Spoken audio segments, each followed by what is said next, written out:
In 1911, a 5-year-old Jewish refugee watched a loud Russian revolutionary walk into his father's tobacco shop and never pay for his cigarettes. The boy was Zino Davidoff. The revolutionary, according to the family lore, was Vladimir Lenin. That tiny shop became a $660 million empire. The Davidoffs had fled the Russian pogroms. Hillel Davidoff packed up his wife Rachel and 5 children and started over in Geneva, opening a small tobacco shop, Boulevard des Philosophes. It doubled as the family home. The shop became a gathering place for exiled revolutionaries and Jewish refugees. Lenin, then living in Swiss exile, was said to be among the customers who never settled their bills. At 19, Zino left for Latin America with no money and a dinner jacket. For 5 years, he worked tobacco plantations and cigar factories in Argentina, Brazil, and Cuba. In Havana, he learned cultivation, curing, fermentation, blending. He called it a discovery, a wonder. He returned to Geneva in 1930 and built a climate-controlled storage room in his father's basement, an early prototype of the modern humidor. No European tobacconist had done anything like it.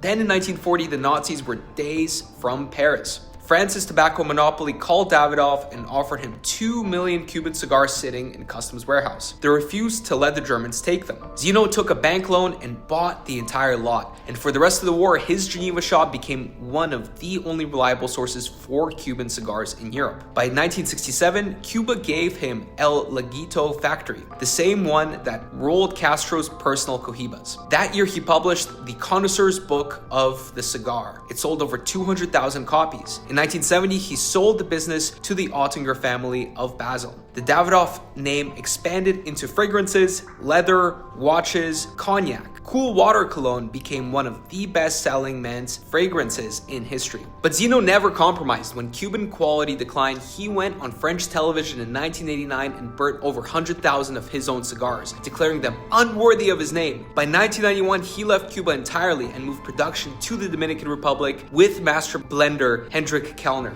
Zino Davidoff died in Geneva at 1994 at 87 years old. His motto: smoke less, but better. Today, Oettinger Davidoff generates over $660 million in annual revenue, 65 flagship stores, over 700 merchants in 130 countries. It all started in a shop so small, it doubled as a bedroom, where a refugee kid sorted tobacco while revolutionaries argued about the future.